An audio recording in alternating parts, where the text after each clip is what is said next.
کہانی دل آویز سناؤں، اسلام کے عروج اور بانکپن کی مختصر کہانی آپ دیکھ لیں کہ حضور جب جلوہ فراز ہوتے ہیں مکے میں تو اللہ کا گھر 365 بتوں سے بھرا ہوا ہے۔ وہ دنیا کے اندر خدا کا پہلا گھر اور 365 بتوں کا قبضہ ہے اس گھر کے اوپر۔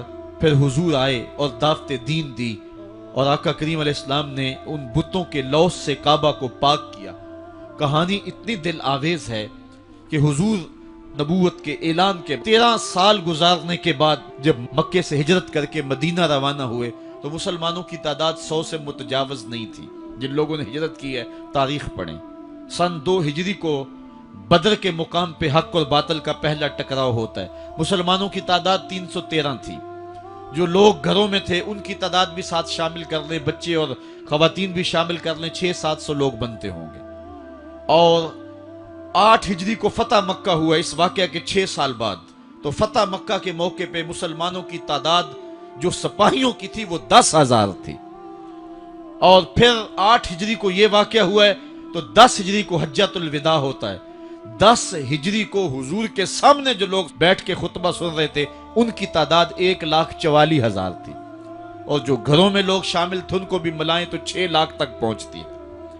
حضرت صدیق اکبر رضی اللہ تعالیٰ عنہ 2 سال 2 ماہ اور کچھ دن تخت خلافت پہ رہے ہیں، اور آپ کے ادوار کی فتوحات کو اگر اس کی ایوریج نکالیں تو ایک دن میں 80 مربع میل علاقہ روزانہ فتح ہوتا ہے۔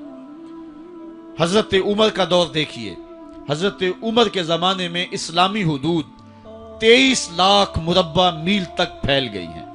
محمد بن قاسم جب سندھ میں آیا ہے تو یہ بہت بعد کی کہانی نہیں ہے، یہ 92 ہجری کی کہانی ہے۔ ابھی صحابہ موجود تھے۔ ادھر اندلس کے دروازے پہ طارق بن زیاد دستک دے رہا ہے تو وہ تابعی ہے، اور یہ بھی 92 ہجری کی کہانی ہے۔ ادھر سندھ تک مسلمان پہنچ گئے، ادھر وہاں تک پہنچ گئے۔ آپ چائنا میں جا کے دیکھیں، حضرت سعد بن ابی وقاص صحابی کی قبر وہاں ہے، وہ وہاں تک پہنچے۔ ماوراء النہر کا علاقہ بھی فتح ہو گیا، ادھر آرمینیا تک پہنچے۔ یہ تھوڑے سے عرصے کے اندر عظیمتوں کی کیسی داستان رقم کی۔